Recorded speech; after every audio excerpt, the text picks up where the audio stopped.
and welcome to Worst Quality Crab, a podcast of Asian American stories and recipes from best quality hearts. I'm your host, Freesia Lee. Joining me, as always, is my husband and producer, Sam. Hello. Joining us on this episode is friend of the show. You might recognize her from past episodes, Spam Fight. We have Jin Yoo-Kim, filmmaker, co-director of Bayvac Media Maker Fellowship, and now, to add to her title, budding therapist. Hi, Jin. Hi. So good to be back. How are you? I am tired and I'm in finals right now. I've never studied this much before in my life, and I've gone to school since, after college, I had gone to attain different associate degrees and master's degrees just to stay in the United States, legally. And I've never studied this much before. I guess I fucked around a lot, but no, kudos to you for studying this much, for pursuing this another master's. I sometimes think about oh, should I get another master's? And depending on who I ask, it's hard no, just read the book that you're interested in. And then, if I ask the wrong person, they're like, and then get a PhD in it too. And I'm like, no, fuck you. Just because you have two of them, get away from me. But then sometimes oh, but maybe, I don't know, the allure of school, there's something about that. I don't know if that's cultural, if we're just really leaning into this Asian overachieving thing, or it's a weird my undiagnosed ADHD is ooh, new shiny thing. Oh yeah, I think it's all of those, because I do have ADHD, and I got so angry yesterday because I'm a horrible test taker because I have ADHD, because I don't read the fine details, and then I think I'm reading something and in my head it's totally different.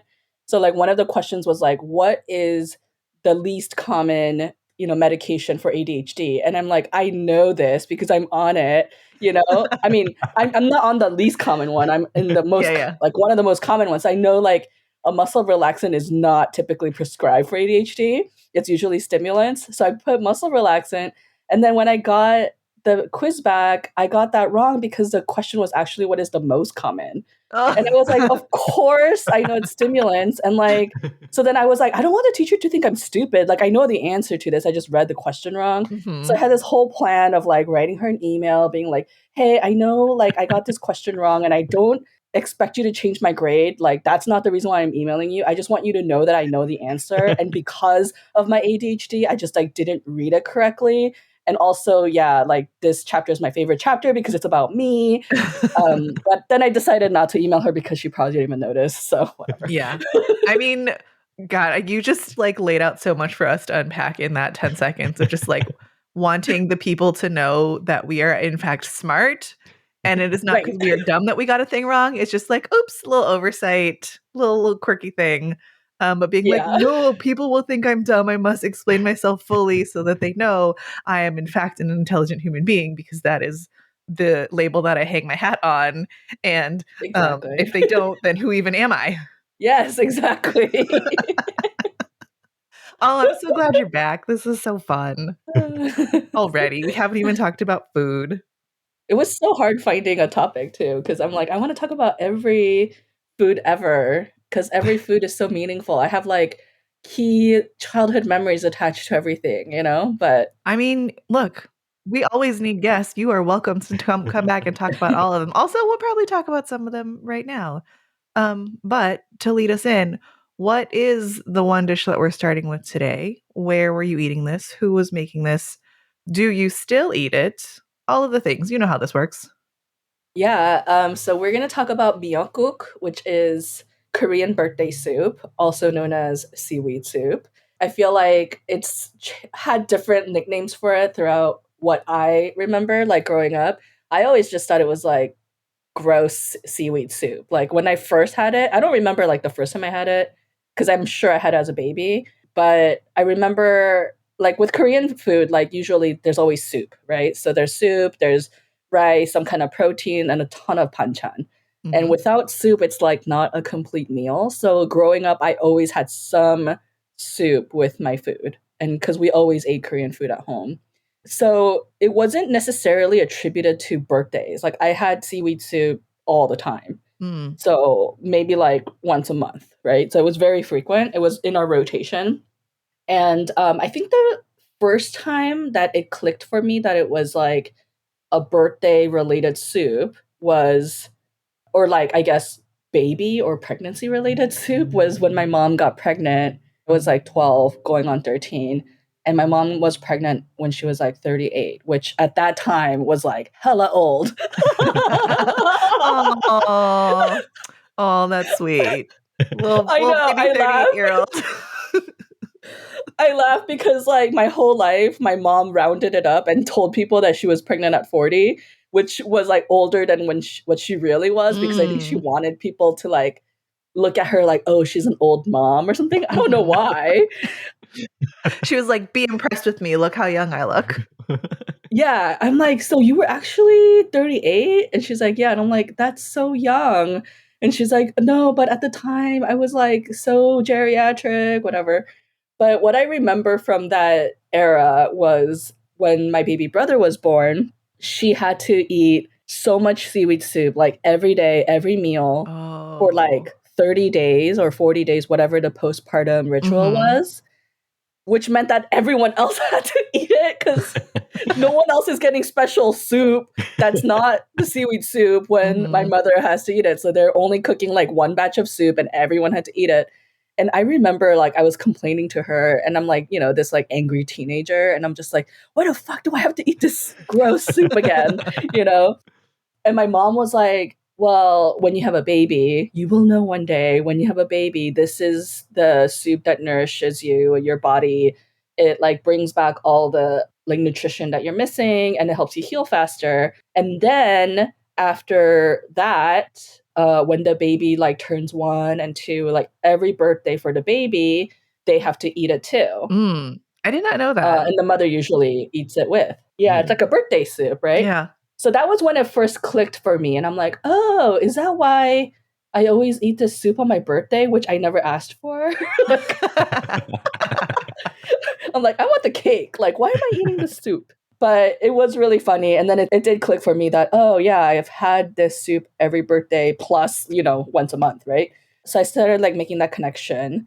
And then I think in like pop culture or social media, whatever, like fast forward 10, 20 years, a lot of these like food influencers, especially like Korean American ones, they started kind of calling it birthday soup. Mm. And I was like, oh, that's a new way to look at it because to me, seaweed soup is not special Mhm. because it's so part of our normal routine that I only associated with birthdays and pregnancy postpartum when I was 13. And then I kind of forgot about it because I had a very crazy life. I'm not thinking about seaweed soup like every day or anything until I got pregnant with my first child in 2014 and I was 32. So I was much younger than my mom. Mhm. You were in fact a baby. I was a baby having a baby.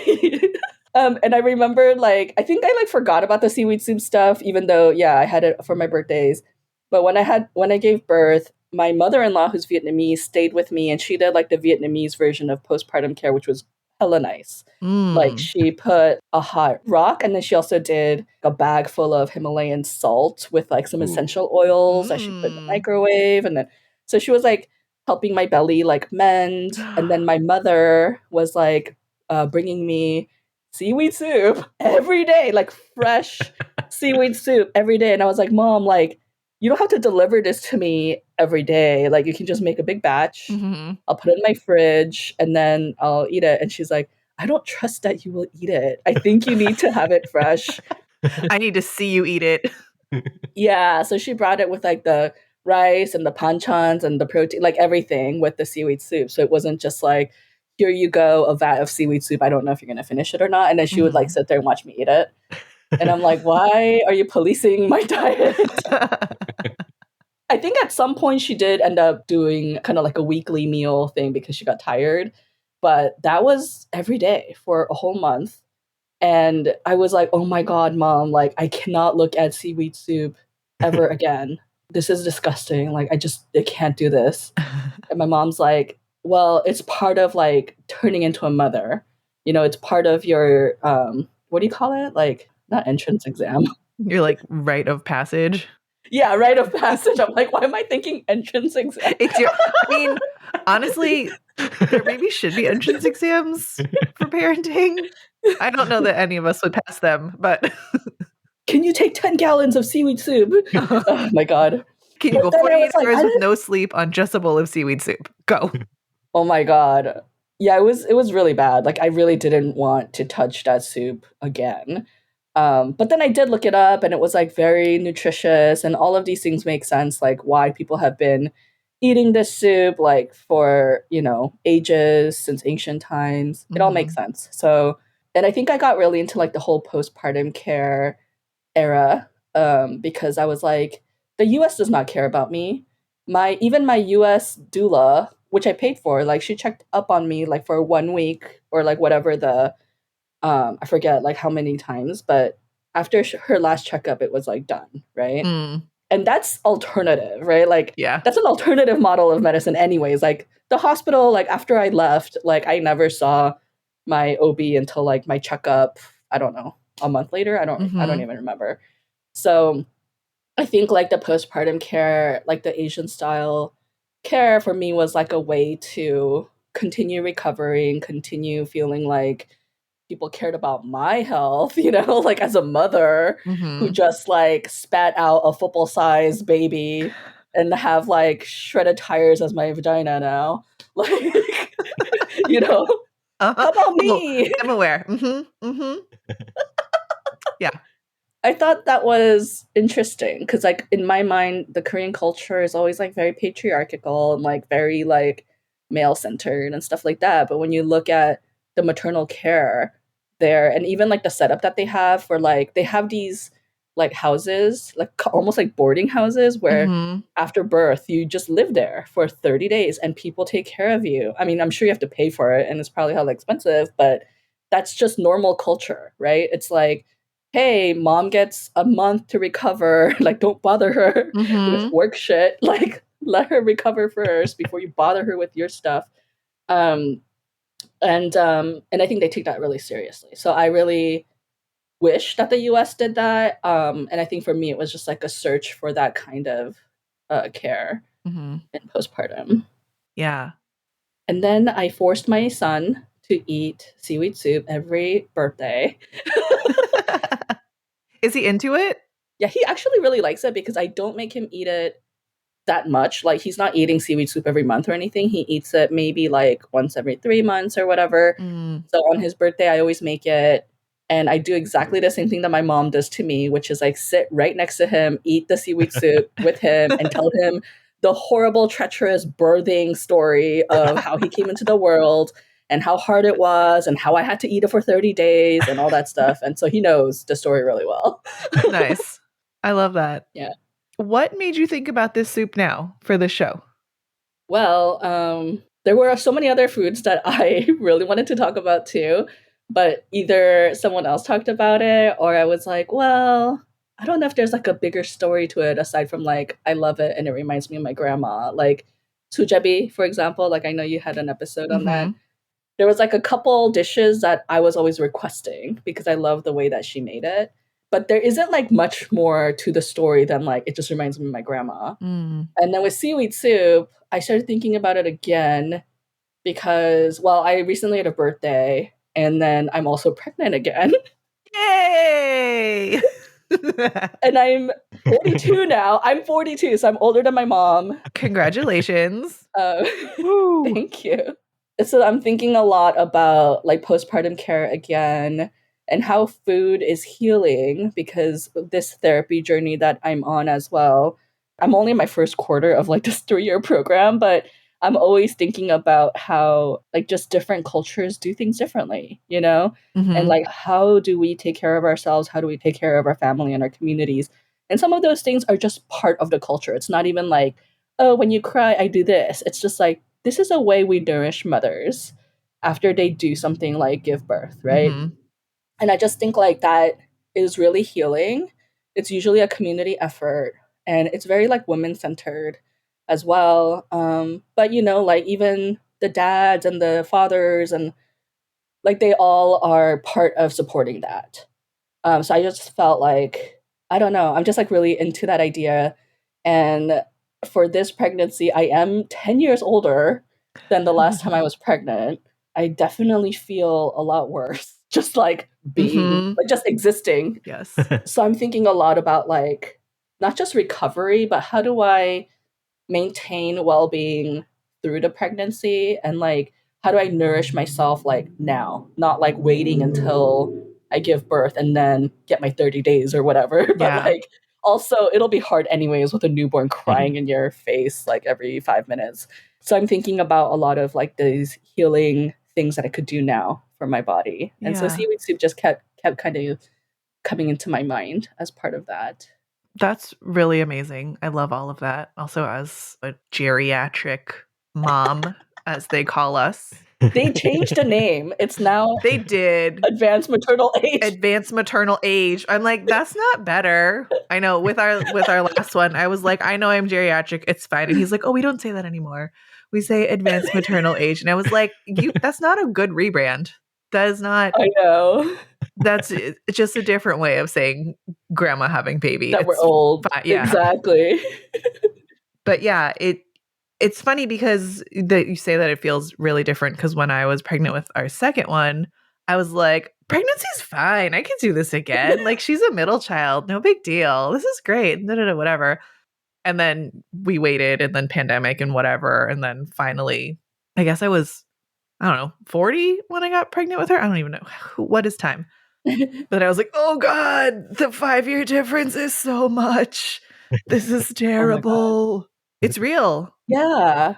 But I was not like you, and I did not think about nourishing myself the way that you are. So kudos. You were probably just trying to survive. Yes, a little bit of that, a little bit of like Yeah. coming out of still at the like end of pandemic or whatever. Are we even through it? Is it ever? Whatever. But it was a little bit of just like survival plus like I'm old, I don't know, plus a little denial of like, oh no, this was fine the last time. I can still get on my Peloton, and then getting on it and being like, this is the worst thing I've ever done. Help, unclip, unclip. And like just real bad. Yeah. The most I could do right now is I usually walk around the Rose Bowl, which is a perfect 5K, like Oh, nice. 3.3 miles or whatever. But when I do a full lap, I have to take a 3 hour nap. So I don't have the time of day to do that. Mm-hmm. So then I started doing this shortcut. So it's only like 2.5 miles. And I started doing that, but then I would still have to take a nap, maybe like 1 to 2 hours. So literally the whole thing takes like 4 hours of my day. Mm-hmm. It's like getting up, dropping off my son at school, which now he has no school. So now I'm like kind of going crazy because I'm like, I don't know what to do with him. And I did not think ahead of like summer camps, except for his fencing thing, which is only 2 weeks. I'm like, oh my God, what are we going to do for 2 months? But then I go to Rose Bowl. I do like the 2.5 miles. I come home. I take like a 1 to 2 hour nap. And then I'm like, half of my day is gone because I'm trying to do self-care. Mm-hmm. Yes. The thing they don't tell you about self-care is that it requires much more time than you think. And who has that? Yeah, especially when you're pregnant. Especially when Yeah. you're pregnant, especially if you're like me and you're not like a I don't sweat when I work out type of person. And you're like, no, I'm sorry. 15-minute workout also requires like 15-minute setup and then 45 minutes of shower and everything else on the back end. So a Yes. 15-minute workout is really an hour and a half. Yeah. No one talks about the showering part. It's like I don't No. know how people go work out and then go to work. I'm like, are you just stinky the whole day? Like, Yeah. how do you take care of I don't yourself? I Like, don't you know. think a deodorant is gonna fix it? Like, That's why I don't do it. yeah, I never did. I did it like 3 times and I was like, it's terrible. I'm getting it at like 2 hours later. Let's go back to food. sure. I mean, we could talk about anything, and we have forever. But going back to food, so I had seaweed soup not for the first time, but like it was the first time I had it postpartum with the last baby. And our Korean friend Robin, hi Robin, we love you. She was so kind, and instead of like a meal train type of thing, she went to H Mart and she just got us like all kinds of things, like all kinds of snacks and like ramen and all these things. And she also brought us like a big container of seaweed soup.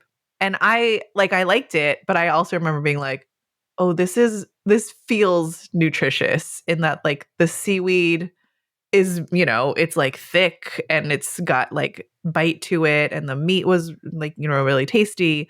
But I was like, oh, I understand that there's a lot of like nutrient that is happening right now and like building it up. But it's also really different than like the Chinese after like postpartum thing, which in our family, and I think for a lot of other families, is vinegar pig's feet. Oh. So it's like a pig's feet Mhm. that is cooked in a lot for a long time in a lot of like black vinegar, sugar, and then there's peanuts and hard-boiled eggs.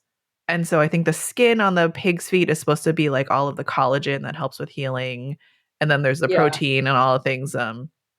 So which I really like actually, and like I was not sad about eating that. That sounds really good. Yes, it's actually really good. And it's like protein. It's all a lot of protein. Yeah, it's a lot of protein. The eggs are really good.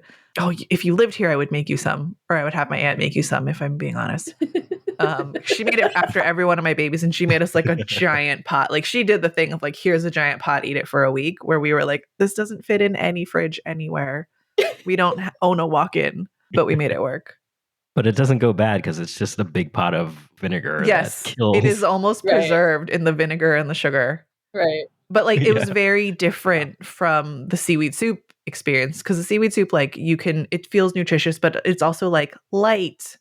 And, it's like not this kind of like heavier, super savory and sweet and like flavorful thing like the pig's feet is. Yeah. Yeah. So when I had it, I was like, oh, okay, I'm into this. It actually kind of gets you in because it's just salty and light. And that's how, my son loves it. Like when he eats it, I'm like, you will never know the pain of a woman who had to eat this every day for 3 meals for 30 days. You are lucky because you're a boy. That does seem like a lot. Yeah, it's a little bit intense, and I think that's just like the Korean way. But I do agree. It like really feels healthy. Like, I mean, I think most Korean soups, like aside from 2 that I'm thinking of that are very like fatty and spicy and like better for hangovers, most of them are light. Like I usually eat like bean sprout soup with radish. Like I have that in my fridge right now. You could eat that cold. It's a great summer soup. There's a lot of like radish based soup. One of my favorites is like a beef and radish soup that is so good and refreshing.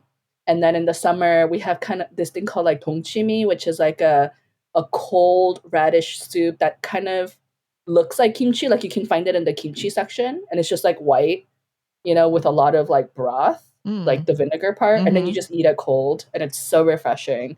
So most soups, I think, are on the lighter side. Unless it's like a noodle dish, right? Like a soybean noodle dish or whatever. But even then, it's kind of plant-based. And I think that's how they get you because they're like, oh, you can eat this every meal. I'm not totally looking forward to eating seaweed soup every day, to be honest. Like, because I had my last one in April for my birthday. And I'm like, okay, I think I'm just going to like go for the rest of the pregnancy until November without eating it so that I can save up my reserve. It's like a reverse marathon training. Yes. I just like want to abstain from seaweed soup until November. So that, I mean, that's like 6 months? What are we in? June? 5? Yeah, that's Not like that, yeah. 5 months. I can do it. You can do it. You can do it. Also, like one time in the middle wouldn't be the worst.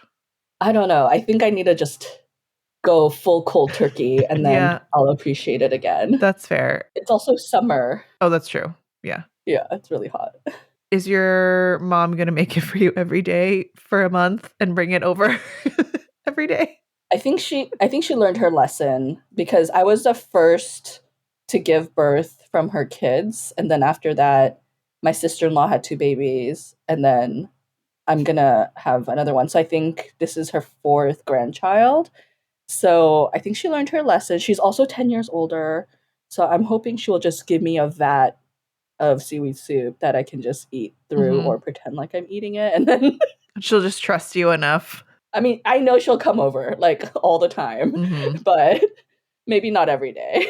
It's really interesting for me to hear that like your mom was coming over every day and making you soup every day, and that she probably still will do something similar, and that she's done it for like every other grandchild.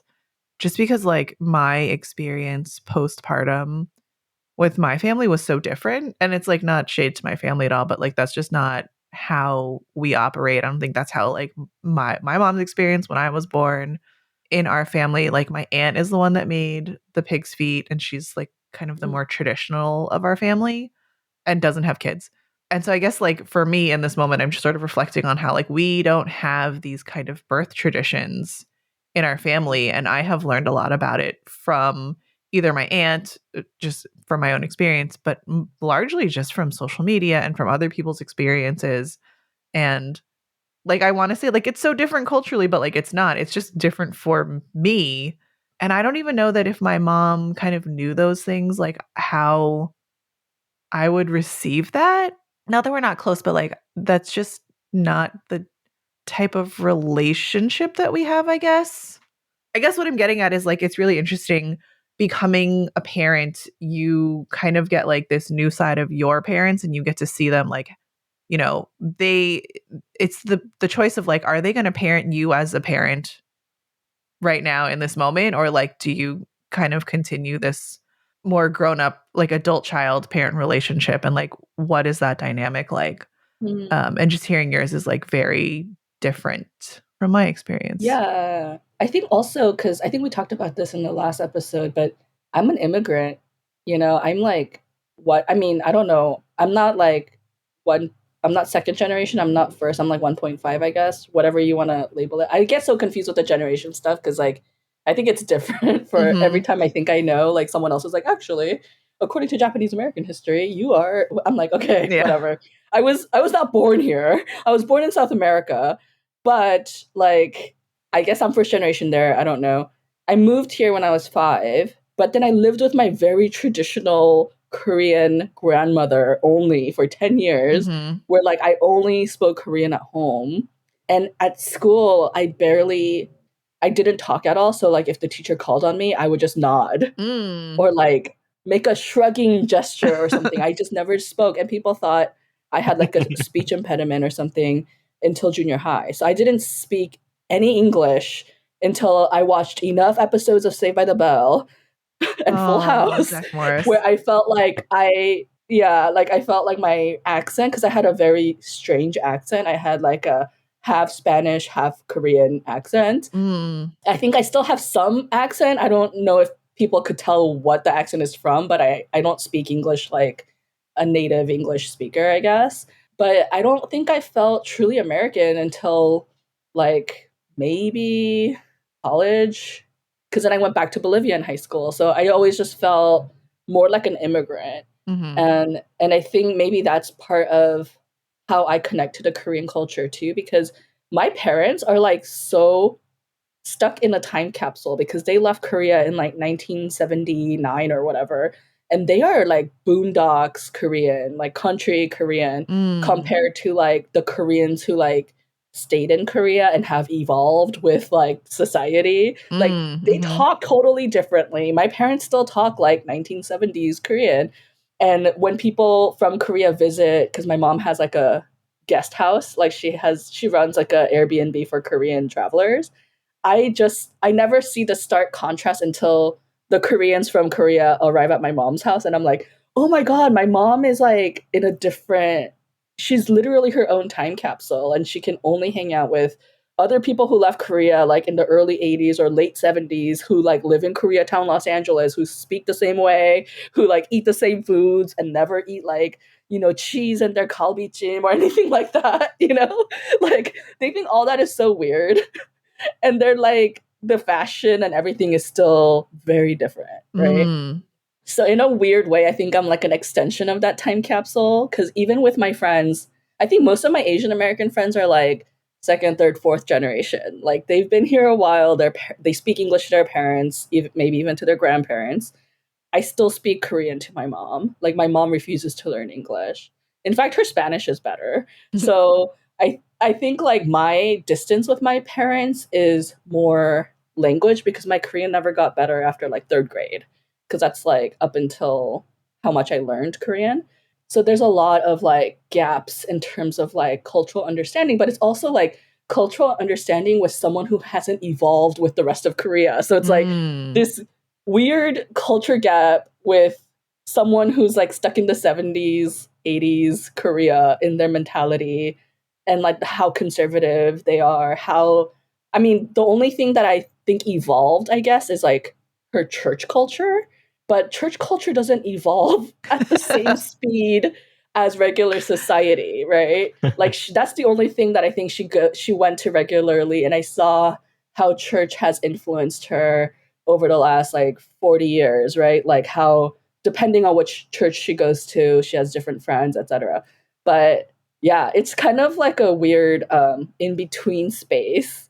And I also think the other part of that is my mother-in-law is pretty traditional too. She's a Vietnamese refugee, and she loves cooking, and she only has one son, and she pours everything in her son and now me because I'm married to him, and she's really traditional. And like when she said that she was gonna like stay at our house for a month, it ended up being I think only 2 weeks because my husband's like I can't, right? But like when she initially said that, I think my mom, she's so competitive. So then she was like, well, I am gonna bring you food every day. So I think that was more of an influence. Oh, Like interesting. if my mother-in-law didn't like do that, I don't know how involved my mother would have been with like the food thing. You know what I mean? Oh, man. She's That's like, you so can't out mother me. interesting. It was like a competition. Yeah, Like, no, I mean, like, going back to, like, you and your budding therapy, career, I'm like, "Oh, yeah, our parents just bring their shit along with them, and then oh that's yeah. how it manifests." Oh yeah. And I think I had the unique position of being like the first to give birth, like the first grandchild on both sides, right? Oh, So then I had both grandmothers being like, "Oh my god, I'm a grandmother now." And then that was the most that they ever even talked to each other, and which is hilarious because they don't speak the same language. So they're like both broken English trying to talk to each other with emojis and stuff. And yeah, I think that was like such a fun time for me because I was just learning a lot about the two different cultures and how they mother, but also like how competitive they are with each other. That's amazing. Hilarious. Please keep us posted on how that plays out again, because it's gonna I know, or nothing, right? They're or like, nothing. okay. Actually, that's also true. Second kid is sometimes like, okay, I guess so." Yeah. Yeah, I You feel got this. bad You've too done this because I'm already. like, oh, I have to have a baby shower. Like, I guess I do because it's been 10 years and we don't have any of this stuff anymore. But it's like, I don't want to plan this. And then I'm like, I cannot have my baby grow up thinking like they didn't get the same thing that the firstborn did, you know? So I'm like, God, now I have to like do everything again. Well, yes, but you get to do it with the knowledge and the hindsight of the first time, where, like, all of Hmm. the things you thought you needed, you don't, and Don't. some of the things you never knew you needed, you absolutely must have. Yeah. I remember when I was pregnant last time, someone was like, I think it was my doula. She was like, everything you need is right there, like attached to your body. Kind of. And I was like, oh, yeah, I guess my boobs. What else? Me. Mhm. Mhm. But I'm like, what about the dad? Like, dad should do some of that. Not the breastfeeding, but They change the diapers, and then they do the skin to skin when you're not feeding. yeah, that's good. Yeah. Oh my God, diapers. Diapers. Okay, back to food. Hmm. Wait, what does your son think about being a brother? This is not a food question, it came to me. I mean, mostly because, like, he's gonna also have to eat seaweed soup for I mean, you're not gonna make him eat seaweed Yeah, soup for 30 days, right? maybe once a day, Once a day, sometimes. okay. Yeah, until he gets sick of it. Do you feel like this is going to change his relationship to seaweed soup, and how do you feel about that? Yeah, I think it will change his relationship to it. But I also think he should have a taste of what I went Mm, through. I don't know, because I always talk about it. Like I'm always like, yeah, I had to eat this like every day for a month when I was pregnant with you. Now he's old enough because he's gonna turn 10 when the baby comes, and I want him to see it actually happening, so I'm not just like talking out of my ass. And I think he needs to have a taste of that because he will never like give birth, right? Like maybe like if if she practices like Korean culture, well, maybe I'll force it on them when they have a baby. I I'm like, mean, ooh, you I know, will get them back. It's kind of revenge, I guess. But yeah, I think I do want him to have a little bit more just so he understands that connection. And then he can go back to eating it like every year, right? Or like every couple months. mhm. But in terms of like how he reacted to the baby news, I think it's because he's older and he's lived all his life as an only child, and he was never the kind of kid who ever asked for a sibling. Like he Mm. always knew he didn't want a sibling, Mhm. actually. So that's why it took us so long to even like do it anyways, because we were like, why do we need his permission? Like we are the parents. We should, if we always wanted more than one kid, like we should just do it. But then we got old and then so it just took forever. So now it's like 10 years later. But he got really upset when we first told him. And we were asking him like, why are you so sad? Like I've never seen him that sad before. Like he never cried like that. Oh. And he was like, yeah, he was really devastated. It was as if I told him like something he really loved died or like is no longer available or whatever. He was just like, that means like I have to move out of my room.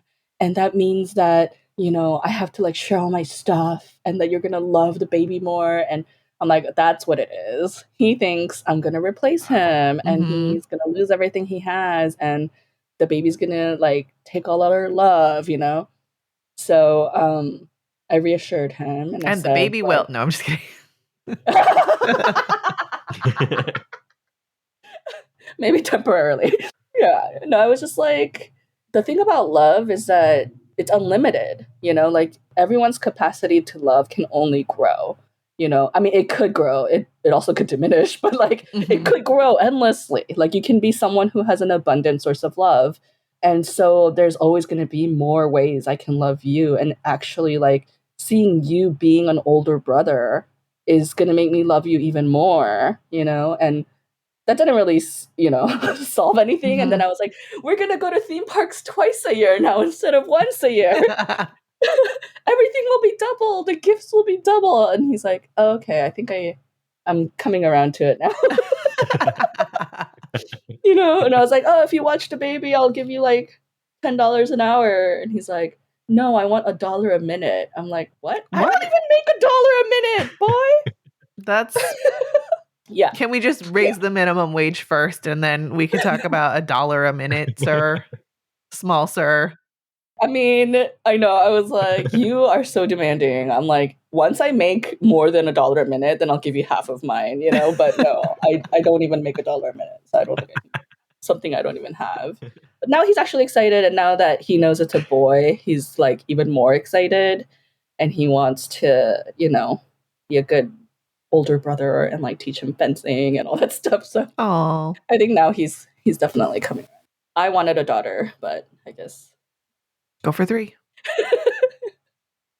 I don't know if I could do a third one, but in my imagination, Just we'll like have. do it back to back where you're so hormonally crazy you can't even like make a rash decision, and then just do it before you can like come around to good decision making. Well, it is actually interesting because I thought I was at the last, end of this pregnancy thing. Like, how could I possibly get pregnant after? But I am hearing a lot of stories of people who are like 10 years older than me getting pregnant naturally. So naturally, I'm like, Mhm. crazy. I Mhm. don't know if I want to be that old though and pregnant because I already feel like Well, don't wait crap. another 10 years. Wait like 1 year. That's a good solution. Yeah. We'll see. It's gonna be another boy. Like that's what always happens. Like when you chase, like yeah, if you I chase a mean, daughter, you're just gonna get we boys, have 3 girls. Although right? we were not actually trying for that boy. We were not about we're about head count, not like the plumbing. But yeah, we were like, of course we're gonna have another girl. Of course. And we did. Oh, that's But cute. you should still try. It's fun. Like Full House. Oh god, we are like Full House. You're like Full House. Well, first I'd have to die. Oh wait. And then, Oh yeah, you're right.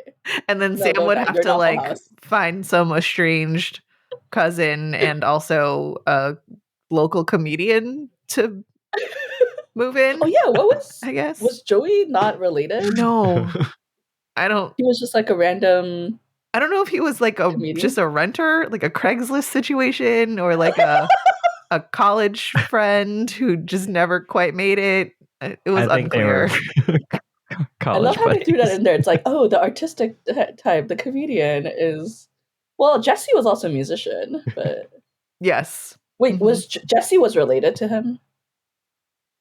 I think he was in They were fact not- the real uncle of the Uncle Jesse, but he was supposed to be like the mom's brother.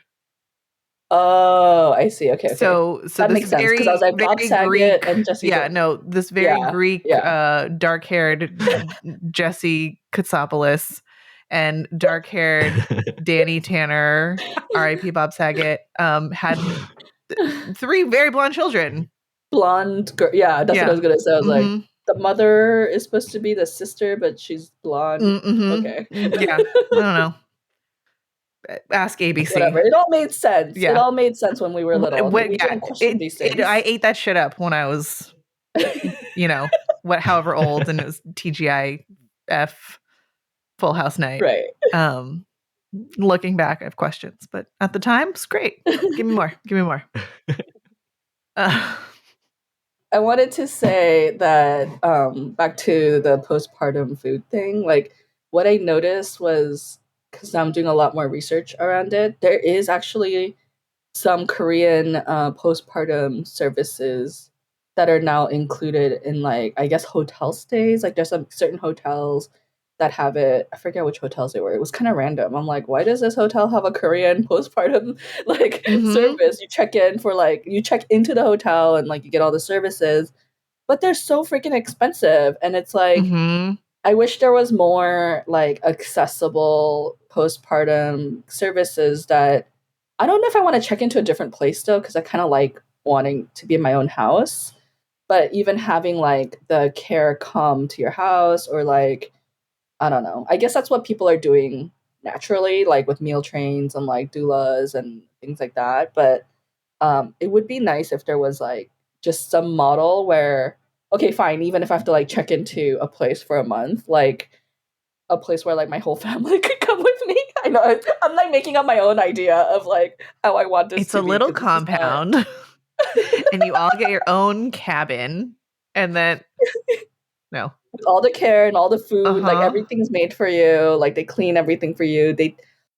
So one thing I don't like about it, like in the traditional Korean model, is the baby is usually in a room full of other babies, and the nurses all take care of the babies, feeding and everything. And I think the mom just kind of like chills for like a month and sees the baby every time they have to breastfeed or something like that. But like most of the time, you're not in like even in the physical space as a baby. And I guess that's just so everyone gets sleep, whatever.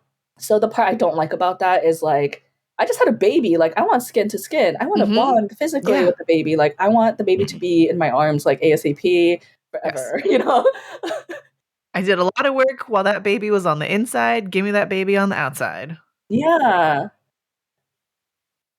This sounds like a good new product where it's like delivery service, subscription based, and you could choose your Asian flavor. Oh my god! Of the different kinds of foods. Oh. and they have to like come and clean your house. It's like a Hello Super Fresh. Yeah. But then like with cleaners, and then also like baby care people who like will teach you certain basic, because I forgot how to swaddle a baby. I forgot all that stuff. But like, like like how to not suffocate your child in the summer in a stroller. Because like I just watched a video where they're saying like don't put the cloth like where the stroller's open, because we usually would do that if like the sun is directly hitting the kid, because it's like the sun is like so hard, right? And then we would put like a swaddle cloth there. But now they're saying you shouldn't do that because it'll suffocate the kid because there's no airflow. And like now I'm like driving around and I see people doing that. I'm like, do you know? Like, I want to stop my car and like roll down the window and be like, did you see that TikTok video? Like, you can't do that anymore. Yeah, no, I relate to this level of like, I mean this lovingly, like this level of paranoia of like, oh no, what has Yeah. changed? What can I do I now? know. Everything is different now, I feel like. I mean, at least like the information that I'm seeing is very different from what I think I remember from 10 years ago. Like no one told me that I can't put like that cloth there because I would be like more concerned about the harsh sun directly hitting my kid's legs or Mhm. whatever.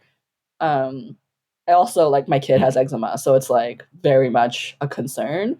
Yeah. But yeah, like things like that. And I just realized like the model of postpartum care I just described was exactly what I had 10 years ago. I'm like, I want people to come over. I want people to bring me food. Because one of the concerns was I was like, well, what is she going to do for a month? Like, is she just going to like hang out with the baby and I can't touch the baby? Like, what are the rules around this? And so my mother-in-law was like, actually, like, I'm gonna come and cook for you and clean for you, and I'll take over the baby when you want rest. But most of the time, it's just for you and the baby to bond. And I was like, this sounds great. Like, I don't have to do any housework. Yeah. I don't have to do any like cooking. And my mother-in-law is like the best cook ever. So I'm just like, wait, this is literally what I want. Yeah, Is that you what I mean had. you kind of had it. You might get it again. I want it again. I have to convince them to do the same thing. Would you pay $1 a minute for? No, I think the best part of it was that it was free. Accessibility, you know what I mean? Accessibility. Yeah, no, what I was gonna say is like I think, I have been also learning more probably since the last one was born about these like postpartum hotels, Yeah. predominantly Asian cultures, some like in Taiwan, like other places. And it was interesting to me because I do think sometimes about like my great grandmother and sort of like that generation of just like they just had a lot of kids and then they just like got back to work and just all of the sort of like, patriarchal culture things and just whatever, Joy Club stuff of it. And you don't think about like, oh, 30 days of care and like going into these places. And, I think the thing that also jumped out at me was like, oh, you don't spend a lot of time with the baby, which is like, I don't know, but we know that that's important now. Yeah. And so it's sort of the like finding the middle ground of like having baby contact and the skin to skin, and also rest. Which is the best situation is when they come over to your house. Yes. Well, the thing that I was going to say is like actually when I did see it most on social media, I think it was largely for new moms, Mhm. first time kid, where you're Mhm. like, oh, okay, like, oh, I need to be taken care of. Whereas like for me with the second one, she was 7 days old and we were like back out going to the library because our older one was like, it's Sunday, we go to the library. And so I'm feeding this like 7-day-old baby on a library bench. And she's like, well, this is it. Like and for you, it'll be different, right? Like your kid is older and you have more help and things like that. But like all that whole hotel model, like number one, accessibility, like it's very expensive. But two, like it doesn't work if you have another kid and you're like, no, I still want to Yeah. enjoy that kid also.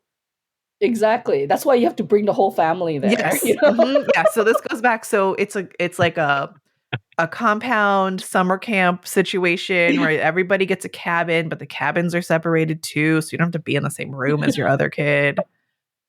And then the dads and partners can take care of the other kid. And then there's someone Right. on staff that comes and takes care of you and the baby.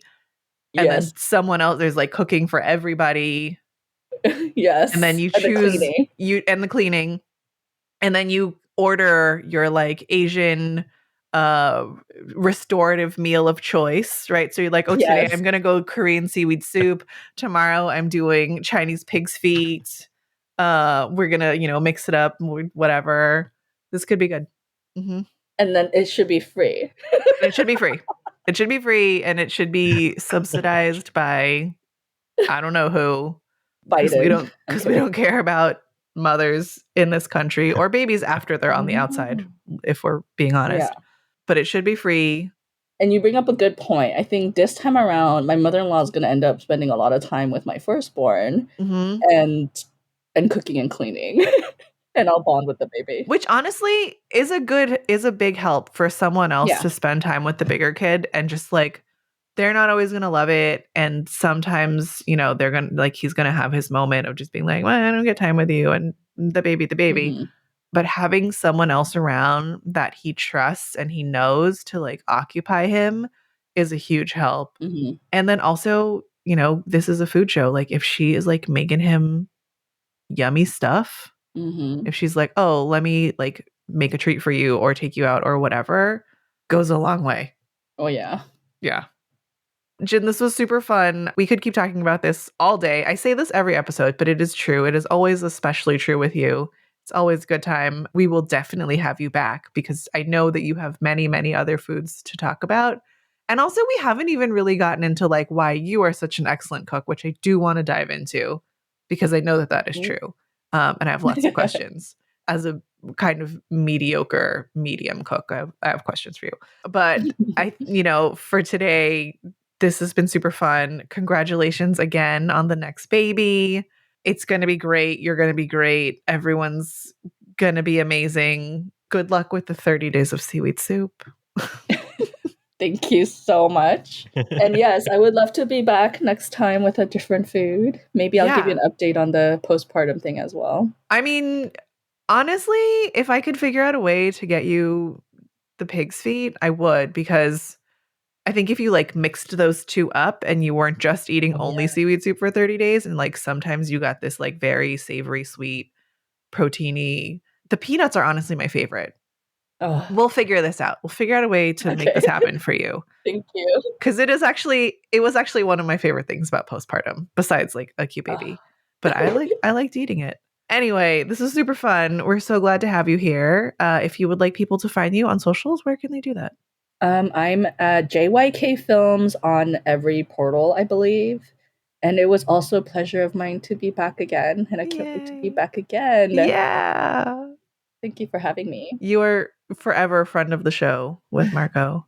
We will get up some sort of recipe of seaweed soup, whether it is Jin's or your mom's, I guess. Yeah. Because you're making it also. I will give you my mom's recipe. She's very particular. Oh, perfect. We'll take that. So listeners, we'll get up Jin's mom's recipe of seaweed soup. Make it for yourself or for a postpartum person in your life. Let us know how that goes. You would like to find us, you can find us on our website at worstqualitycrab.com. You can find us on Instagram at worstqualitycrab. And if you would like to reach out to us, you can email us at worstqualitycrabpod@gmail.com. I will say we got a very lovely email from a listener recently.